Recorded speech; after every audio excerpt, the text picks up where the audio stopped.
You're here. Good.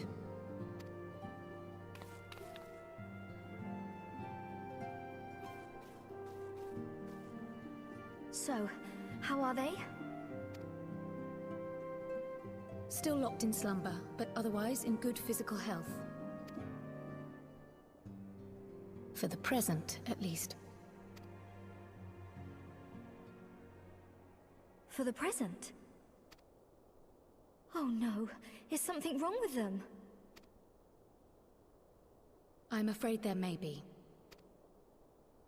I summoned you after detecting faint signs of instability in Thancred's corporeal ether. But subsequent examination suggested all 5 might be affected.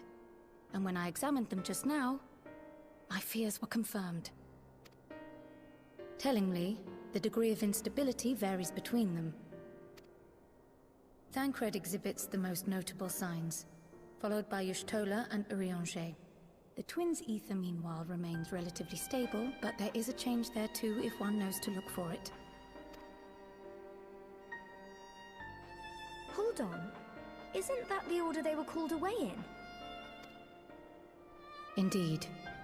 Which leads me to believe the instability will only increase with time. Though I can but speculate, I fear this may be a symptom of a weakening link between body and soul.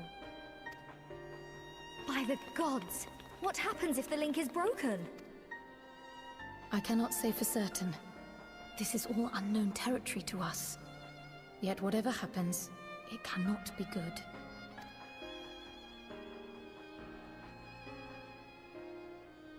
Mercifully, the instability is still only slight. And you may rest assured Master Matoya and I will do everything in our power to keep it from worsening. Be that as it may, it is imperative that you find a way to restore our friends' souls to their bodies.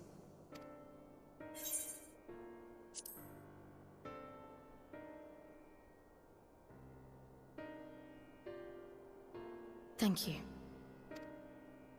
But where's he even supposed to start? We had the greatest minds in the realm hunting high and low for an answer, and they ran out of places to look.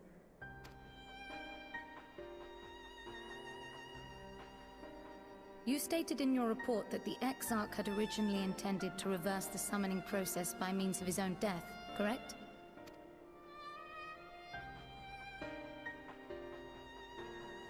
Raha always was a reckless young fool, ready to die for the first righteous cause that came along. His plan might well have worked, but I for one am glad he never had the opportunity to see it through. Even if it does mean our friends must remain stranded a while longer. There is another way, I am sure of it. And the key lies with him, with the Exarch. Pray return to the First and apprise him and the others of the situation. We, meanwhile, will do what we can from here. And, if the fates are kind, we will have good news to share upon your return.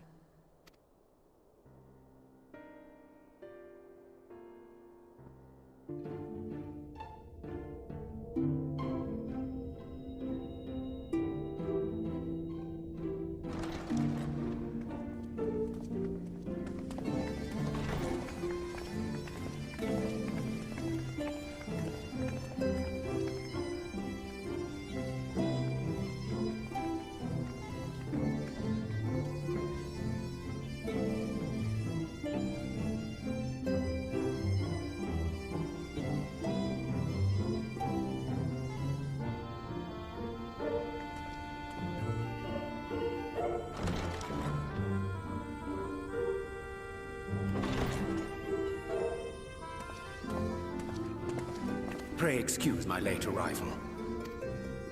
Will Thancred and Reen not be joining us? Nay, milady. With apologies to all, they beg leave to pursue their investigation of the empty to its conclusion. Should matters here demand their presence, however, they did assure me that they would make themselves available. Yes, of course. Then let us proceed.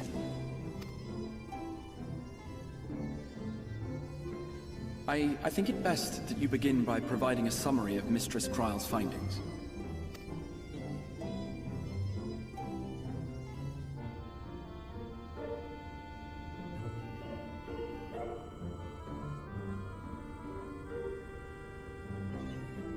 I suppose it was only to be expected that some change would occur. Yet our souls seem unaffected, to my eye at least. How long they will remain so is another question. Kryl is right. It is imperative we find a way to return to the source. Perhaps an explanation of the method by which I brought you here will yield some inspiration. Ere I begin, it must be noted that I am by no means a gifted mage. In order to employ powerful magics, I must rely upon the Crystal Tower and its boundless reservoirs of energy. The magic that summoned you was no exception. 'Tis a singular spell, adapted through painstaking effort from the technique that transported me to the First. To use an analogy, it works by cutting a hole in the fabric of reality. A hole tailored to the object of summoning, through which it and it alone may pass unscathed. Though I succeeded in creating said hole, I failed to latch onto my intended target.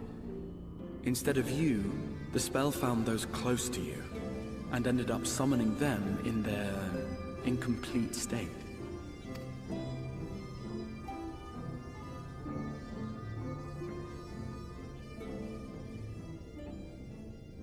I would not soon throw my life away, not after the lengths you and yours went to save it. And so long as I breathe, I will spare no effort to see you safely home. But should all else fail, and your lives be at stake, there remains one sure method.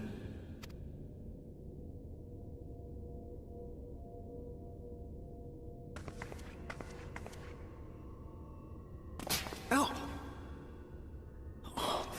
What was that for? How can you even entertain such thoughts? You owe your life to the Warrior of Light, and you don't get to die unless he says so. Your followers await your divine judgment. What did you just...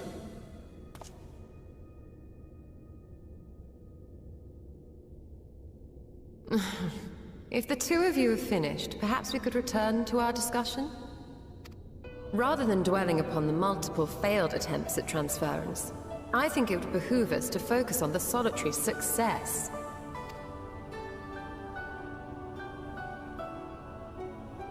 I would draw your attention to the fact that our friend can travel between worlds possessed not only of his body and soul, but his personal effects besides. This is no different from the teleportation magics to which we are all accustomed. Magics that allow for the transportation of those inanimate objects one considers to be an extension of oneself. Are you suggesting that simply by considering us his possessions, he could carry our souls back to the source upon his person? Well, it would be nice if things were that simple for a change. But vague notions of ownership seem a rather tenuous thing to stake our lives on. So much as a moment of doubt on his part, and we'd be left floating in the rift. Milady hath the right of it. The requisite fixity of belief would be too much to ask even of our friend. Yet, were we to immure our souls within an object in his possession, mayhap then our safe passage could be assured. White Auracite would, I believe, serve as a suitable vessel for this purpose. It was conceived to imprison the massy soul of an Ascian, and should house one of ours with relative ease. We would need only to ensure our soul's safe preservation inside the stone, and identify a means by which they might be transferred back unto our vacant bodies. Soul preservation and transference. I believe I know of someone who may be able to assist us. On the far shore of the source, there stands a great palace built by the elves.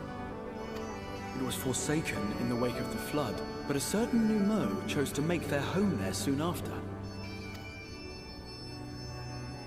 Though they have long lived as a recluse, they once occupied a place of honor in Verbert's royal court, and it is said that none in all of Norvrant is more knowledgeable than they on matters of the soul. Well, I've no objection to seeking a helping hand, but if they've gone to such lengths to hide themselves away from the world, what makes you think they'd be willing to lend us one? A worthy question. Years ago, I myself tried and failed to solicit their cooperation in the battle against the Sin Eaters. No sooner had I begun to make my plea than they unleashed a swarm of their familiars upon me. Unlike me, however, you have curried favor with the Fae folk. By that merit alone, I am hopeful that they would grant you an audience. They may still be inclined to turn you away, of course, but if their knowledge might feasibly facilitate your return home, we have to try.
That was my fiercest familiar.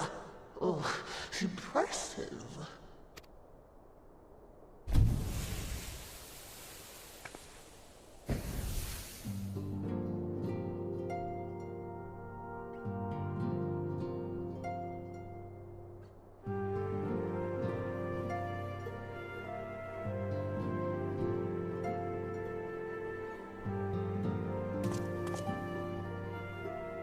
Backlook, 'tis good to see you again after all these years.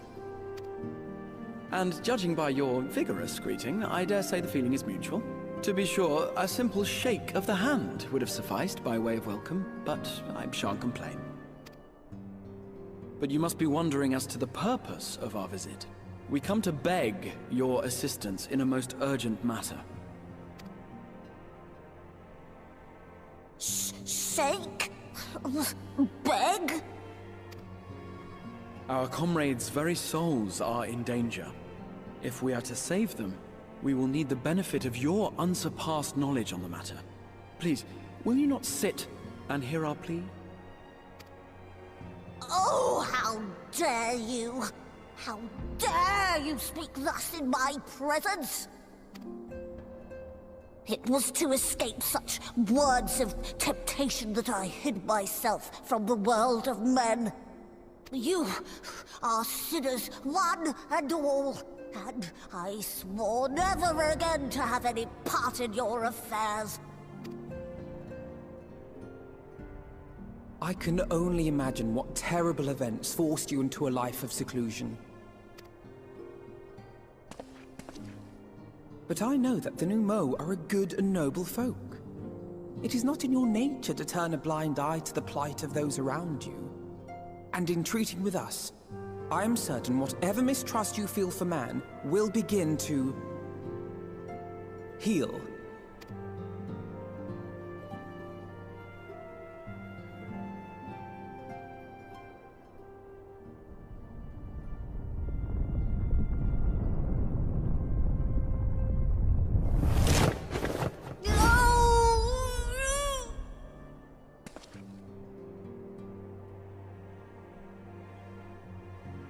if you will not be satisfied, I suppose I could listen.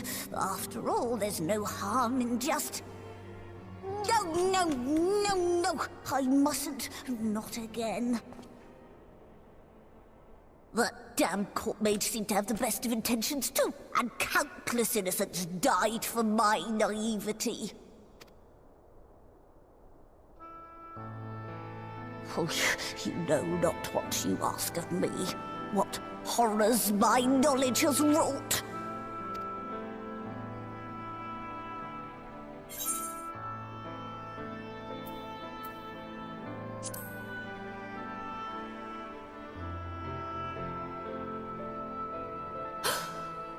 You know of the plague? Then you know how dangerous soulcraft can be. Instead of saving your friends, you risk damning them. Are you sure you're willing to take that chance? No. No.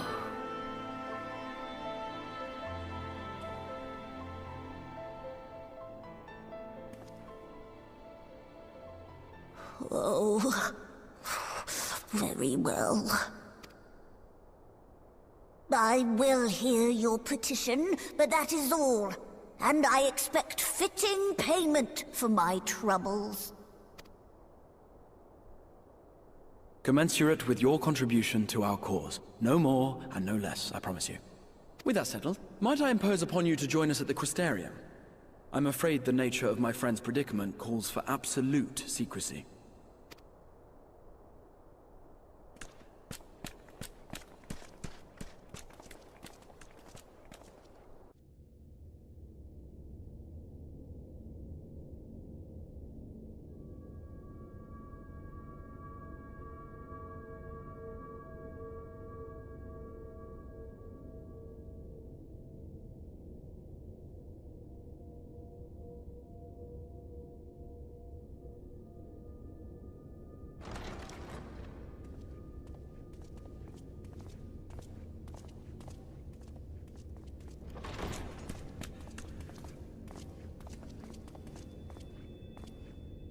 I'm sorry. You mean to tell me not only that the return of night was your doing, but that you hail from another world as well? Everything we told you, of the source, the shards, the 7 umbral calamities, all of it is true. I realize how fantastical it sounds, and I would not blame you for doubting our testimony. But given your expertise, you must surely have noted the peculiar nature of their souls. Any other time and I would have dismissed your stories as balderdash and flummery. But upon closer inspection, 'tis plain their souls are far denser than is normal, and that they do not possess true bodies. Save you. Your body is your own. And your soul is the densest of them all.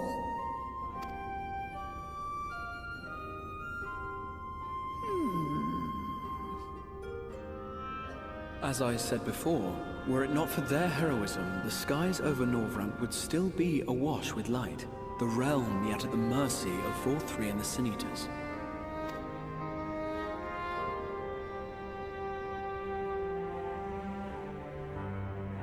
After all they have done for our home, seeing them safely back to their own, it seems the very least we can do.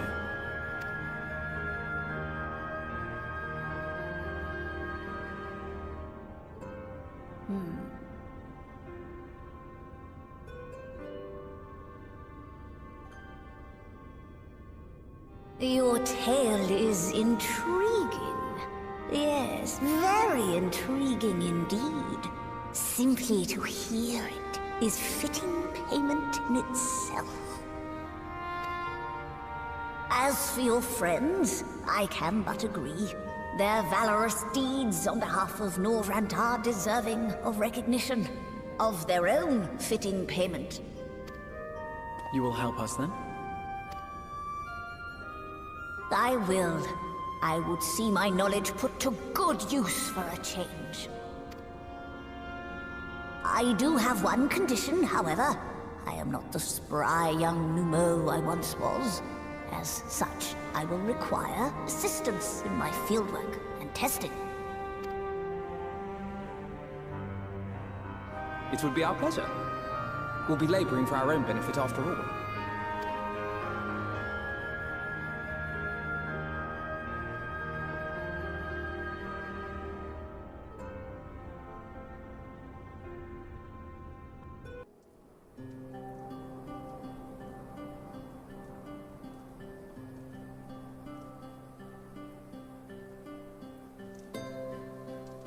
Let us begin. I trust you've prepared the clay?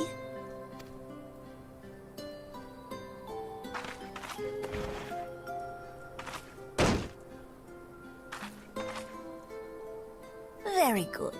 Now, I would have you sculpt for me a porksy. Plump, with floppy ears and a short curly tail.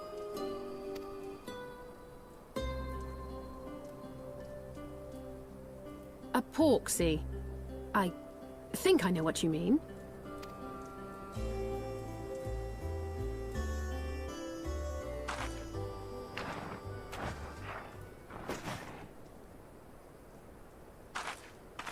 There we are. How's that?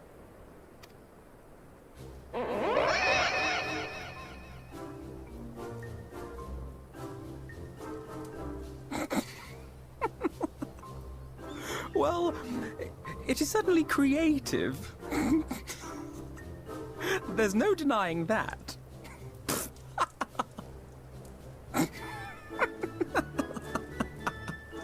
Yes, I'm no artist. Very funny. Pay him no mind, child. Though it may look like a grotesque parody of reality, it is what the invoker believes that matters.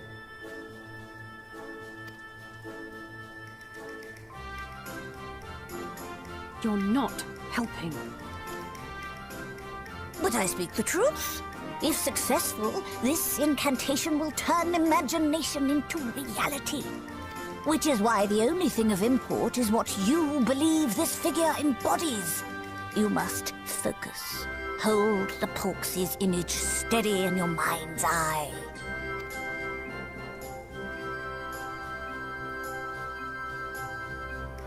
Now then, as I taught you, relax and allow your energies to flow.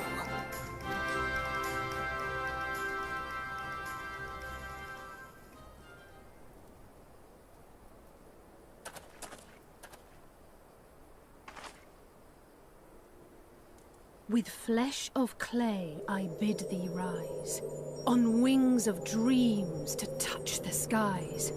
What once was idle fantasy, I call forth to reality!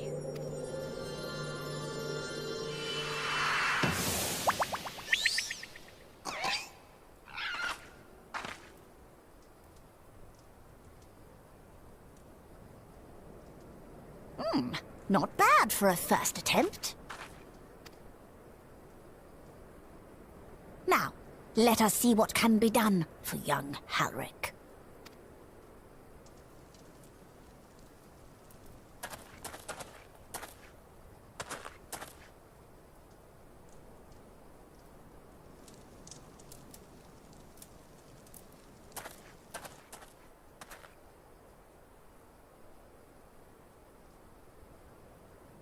Through the operation of the magics you invoked to animate this familiar, it is now replete with the energies required to stir the boy's soul.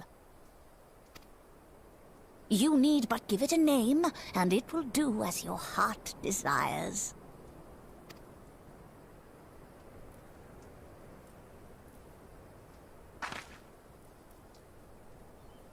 A name.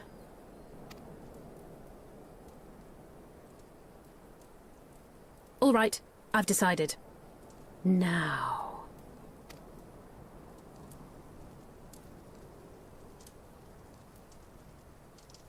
go, Angelo!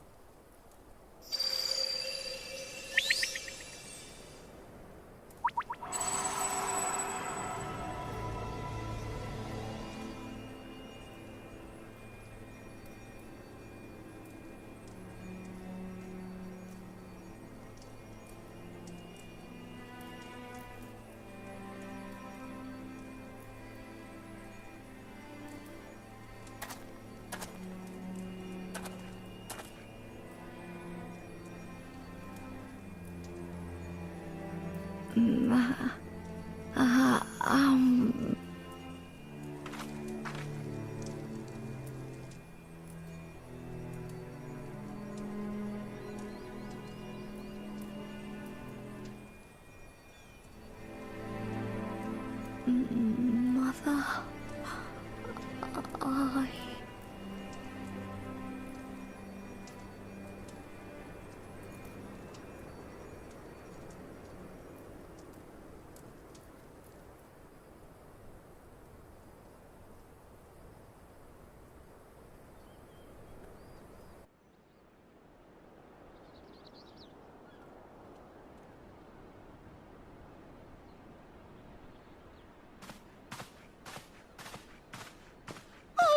Thank heavens you're here. Lady Chai, whatever is the matter? I knew not where else to turn. Oh, this is all too much for my poor heart to bear alone. Alone? What of Master Chai? But that is the very reason I summoned you. He's gone. What? What happened?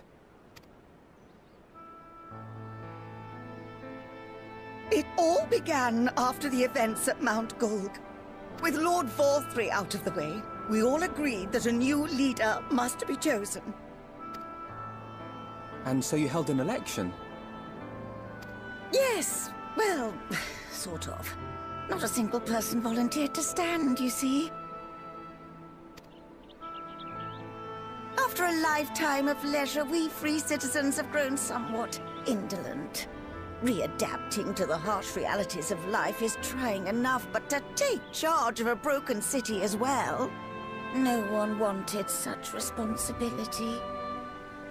Nevertheless, Yulmore could not well do without a leader, and so we decided that anyone and everyone should be considered a candidate.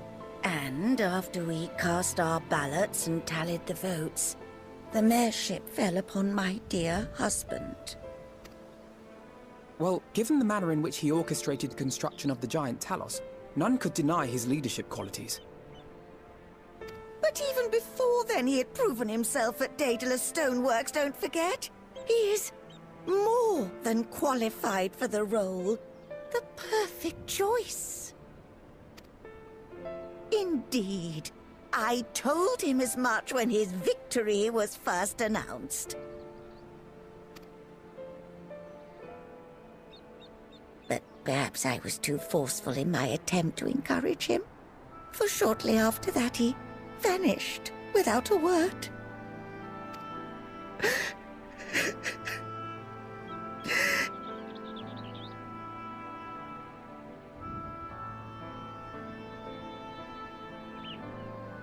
You believe he was so daunted by the burden of leadership that he felt compelled to flee?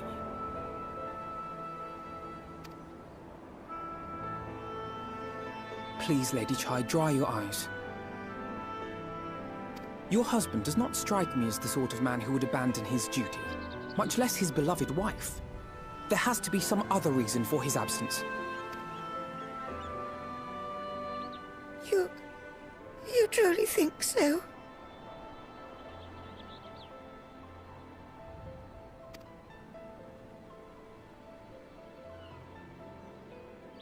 What about you? What do you think has become of my husband?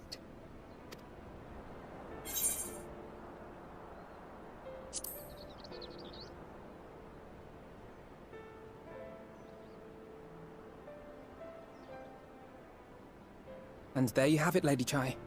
You needn't worry. Master Chai loves you more than all the world, and he will return. Wherever he may have gone, rest assured we will find him.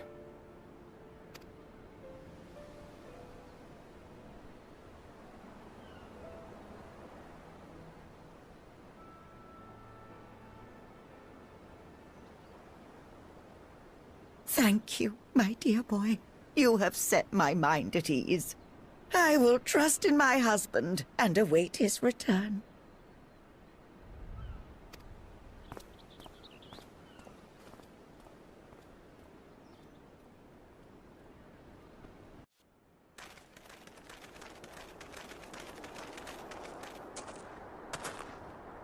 Well, well, it's you again. Well, I see you've invited your friends. Need them to fight your battles for you, do you? No, I didn't invite them, as it happens. Though they are indeed my friends. Well, not only mine, but every true Yulmoran's. They are the ones who awakened us to the truth, to Lord Vorthri's villainy. The famous warriors of darkness. Are they now? Yes, they are. It would be no exaggeration to call them our saviors. We owe much and more to their kindness, but we cannot depend on that kindness forever. To do so would be a little different from entrusting our affairs to Lord Vorthri. Nay, we must learn to stand on our own 2 feet. And I would have them present to witness my attempt. Hear, hear, Master Chai. Your sentiments are admirable. Yet admirable sentiments do not a nation make.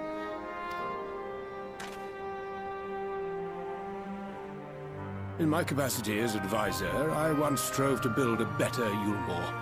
Gave honest counsel to my superiors, drafted laws for the benefit of one and all. But in time, my values fell out of favor. There was no need for them in this paradise Vorthri was creating. And so I left my homeland behind. But you, Chai News, you were content to wallow in indolence under Vorthri's auspices. And so I cannot help but ask myself what manner of nation you intend to build.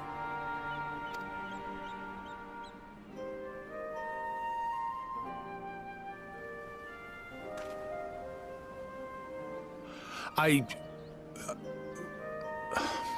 can offer no simple answer to that question.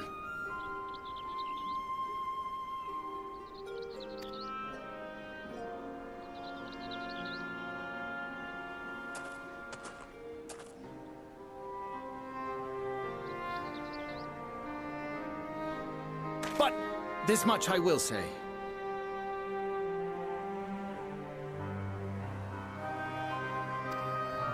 It is my hope that Yulmore can become a nation which her citizens might freely choose to build together.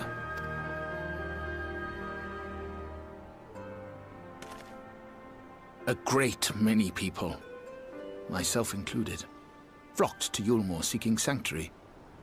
The alternative being to live in fear and die in pain. It seemed an easy choice. And sanctuary we found. As much food and drink as we could ever want. Secured at the cost of the surrounding villages. Little wonder the people gathered at our doorstep, begging to work among the bonded. The free were blind to it all, of course. Content to, as you say, wallow in indolence. In ignorance. Were I mayor, I would first take stock of the city's resources and see that they were assigned equitably. Our days of reckless consumption are behind us. The distinction between free and bonded died with Vorthri. The needs of rich and poor alike must be considered if our nation is to survive. To which end I would take steps to secure channels for supplies, rekindle relations with nearby settlements, who re-establish industry, reach out to neighboring nations, and the list goes on and on.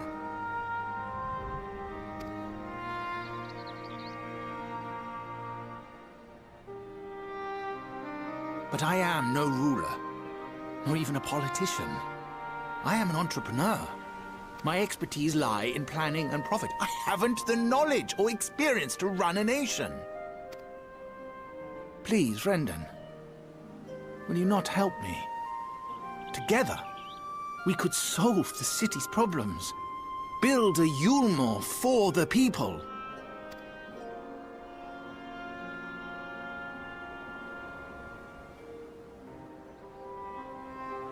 A Yulmore for the people.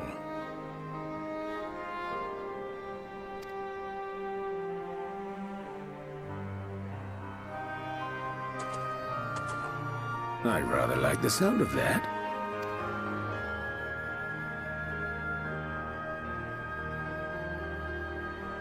But before I offer you my counsel, I would be certain of your ability to perform the duties of office.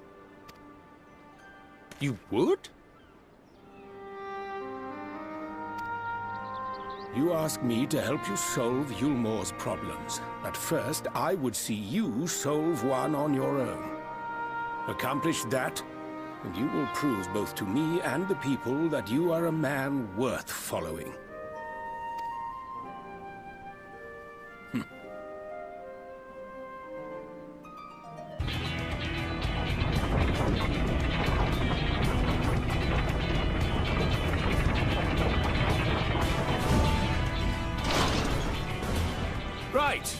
Right then, form a line and make for Yulmore.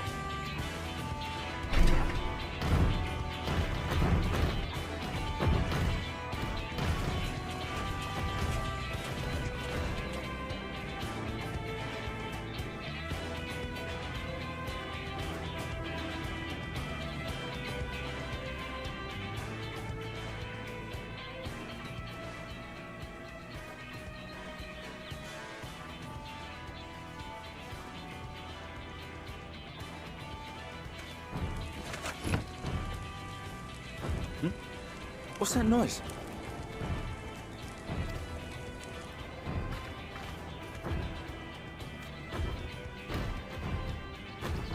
Wicked White! Runaway Talos! Call the guard!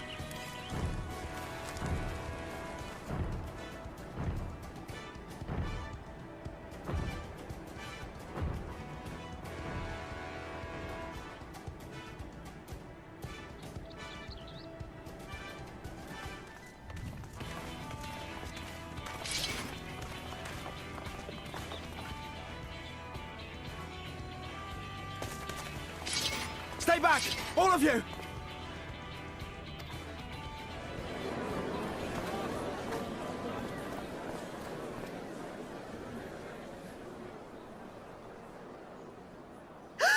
Is that...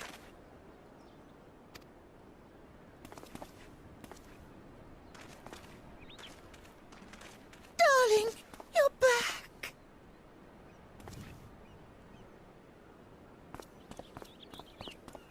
But of course I'm back. You didn't see... Dearest, I can't...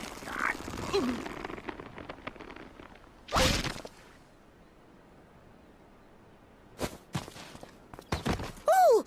Oh dear.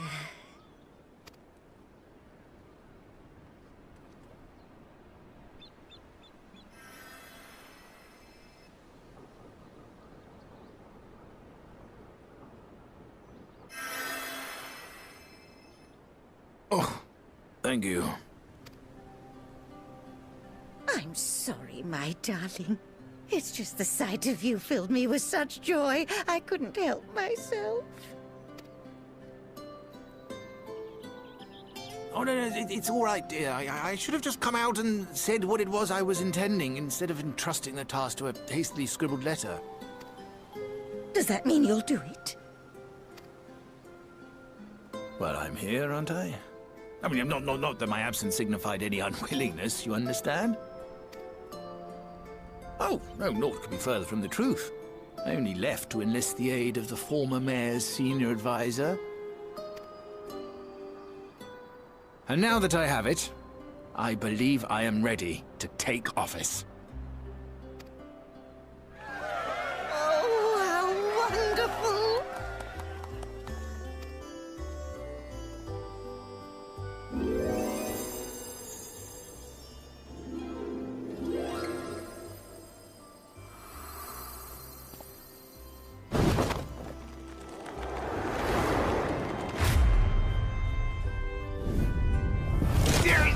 please!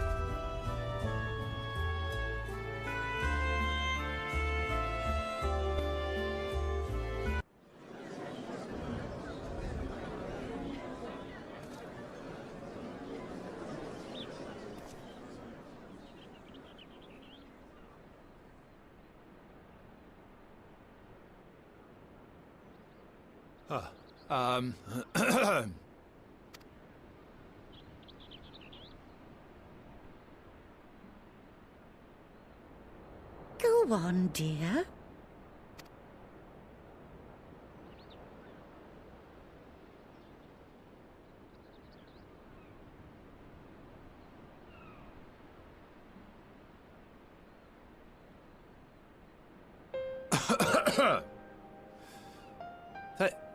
Thank you all for gathering here today.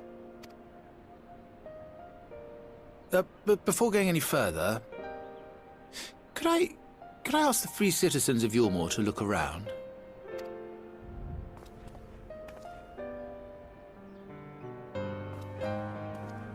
Tis a sight none of us would ever have seen under Lord Forthry's rule. Not only do we stand in the familiar presence of those we once called the Bonded, but today we welcome the peoples of the Derelicts and Gate Town too. Today we welcome the Warriors of Darkness, come to bear witness to Yulmore's new beginning.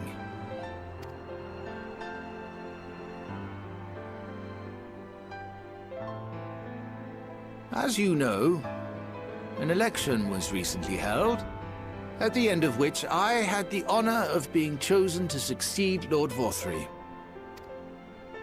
You place great faith in me, and I promise to do my utmost to live up to your expectations, and I will seek always to carry out the duties of this office with integrity and fairness.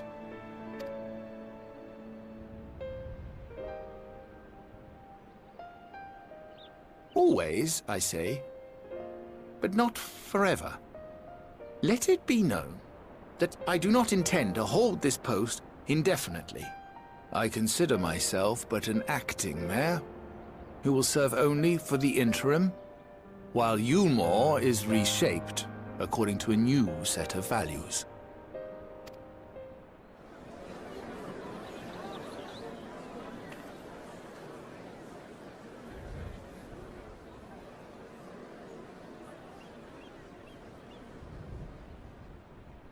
No longer can we think of ourselves as divided, as the free and the bonded, citizens and non-citizens. The systems put in place by Lord Forthry must be undone. But even as we tear down the old, we must give thought to the new, to what manner of nation Yulmore should become. Whatever the answer may be, it cannot be decided by one man alone. And so I propose that an open forum be held, that we might all discuss how best to strive towards a better future. However, there can be no talk of the morrow unless we first address the issues of today.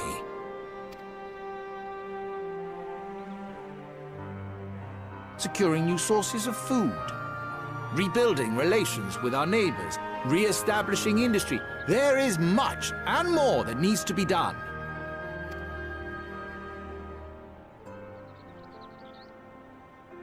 Too much for a mere man of business.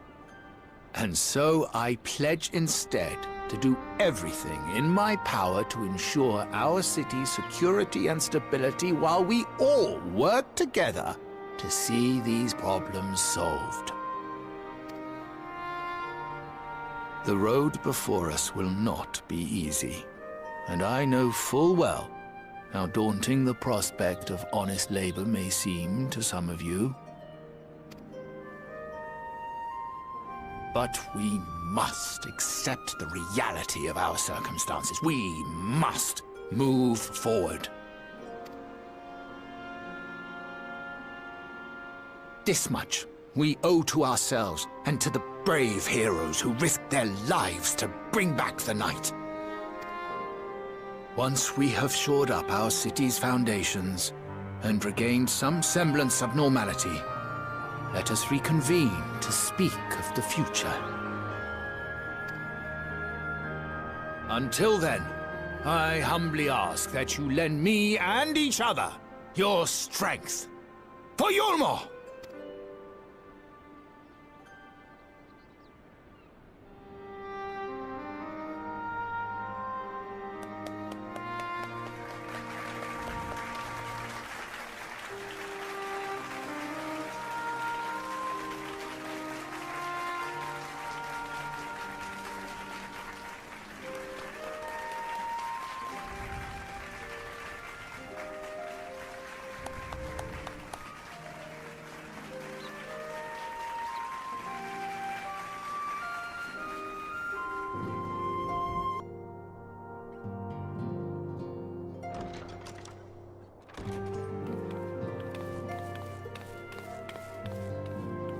Sorry to keep you waiting. I've carried out the treatment as per Master Matoya's instructions. It should slow the destabilization of their corporeal ether quite significantly. But tell me, how fare our friends in the First?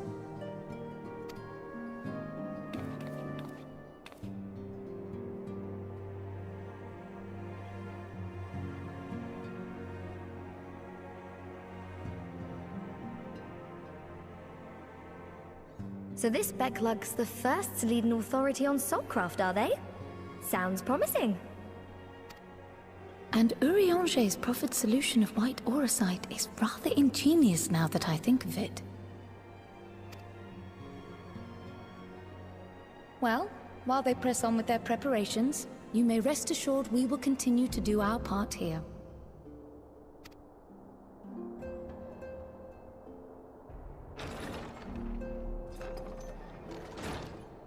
Oh, you're back.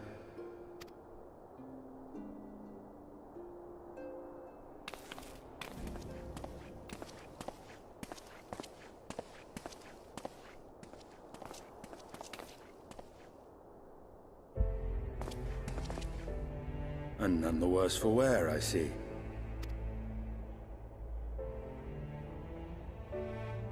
Estinian! Oh, thank the gods! We've been worried sick. Did you lose your link pearl or something? The situation in Garlemald has become more complicated.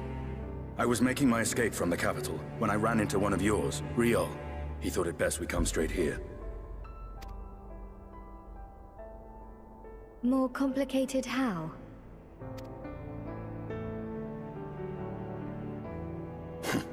Where to begin? After entering the Empire via Razat Han, I went about my mission of investigating Black Rose. It was then, inside a provincial factory, that I encountered the one who styles himself Shadow Hunter, Gaius Baelsar. Our goals being apparently aligned, we joined forces and ventured on into the heart of the capital, to the very Imperial Palace itself. There, we found a man whom all assumed dead.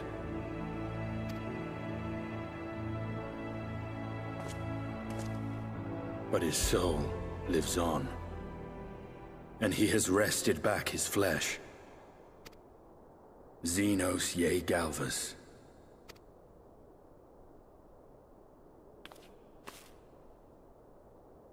Nor did the surprises end there.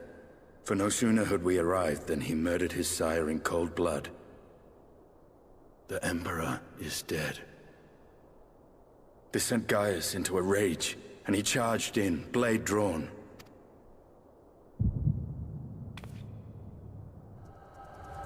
What's wrong?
Are you all right?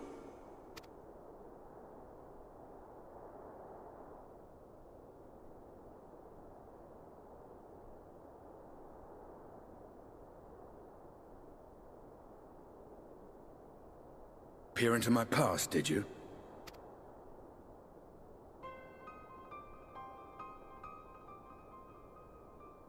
Well, I didn't quite relive the experience as you did, but I bore witness to it all. I'm still not sure what I think of this gift of yours, but no matter. Our confrontation was cut short when the Imperial Guard arrived. It was then that Xenos took his leave, citing boredom. To think their research into the Echo could bear such fruit. Escaping death, jumping from one body to the next, and returning to his own after all this time. He is an Ascian in all but name.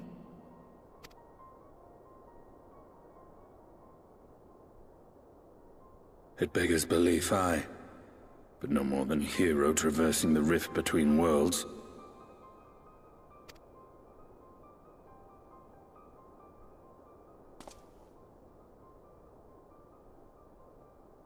My concerns are far more prosaic. With the Emperor dead and the Crown Prince missing, the Empire is in disarray. Until order is restored, assuming it even possible, we needn't fear an Imperial reprisal. And for reasons of his own, Xenos took it upon himself to rid the world of Black Rose. Riol has already gone to apprise the Alliance leaders of these developments. We may leave the matter in their hands for now.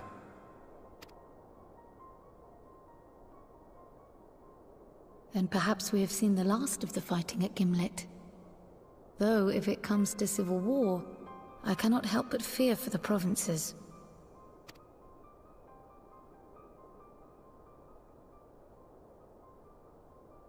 Ah, I'd nearly forgotten to ask. What became of Gaius? Did he not escape with you? That he did, but we parted ways shortly after leaving Garlemald. He claimed another threat had arisen which demanded his attention. He didn't elaborate, but the absence of some device or other in the capital gave him reason to believe they're planning something. Lest you worry, I believe he has well and truly shed the Black Wolf's pelt. Conquest is no longer his objective. We may safely leave him to his own devices. Well, it's nice to have one less foe to worry about, even if we do have a mysterious new threat to look out for instead. Speaking of which, I'll see that Riol and our Shinobi are made aware. Though we still know next to nothing, it can't hurt to be vigilant.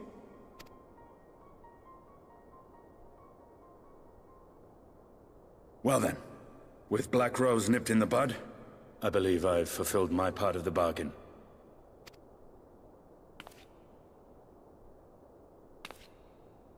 That's true, but with the Archon still slumbering away, we were hoping you might agree to stay with us for a little bit longer.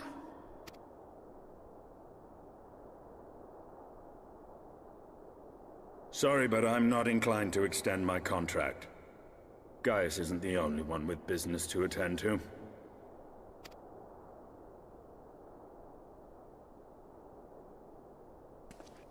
Thank you for your help then, Estinian. I see why Alphino admires you so.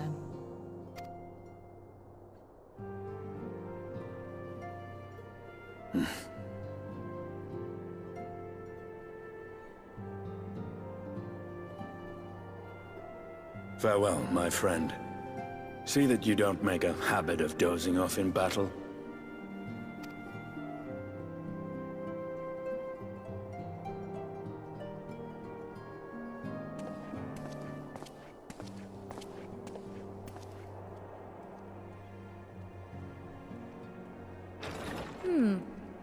I suppose we should all be getting on then.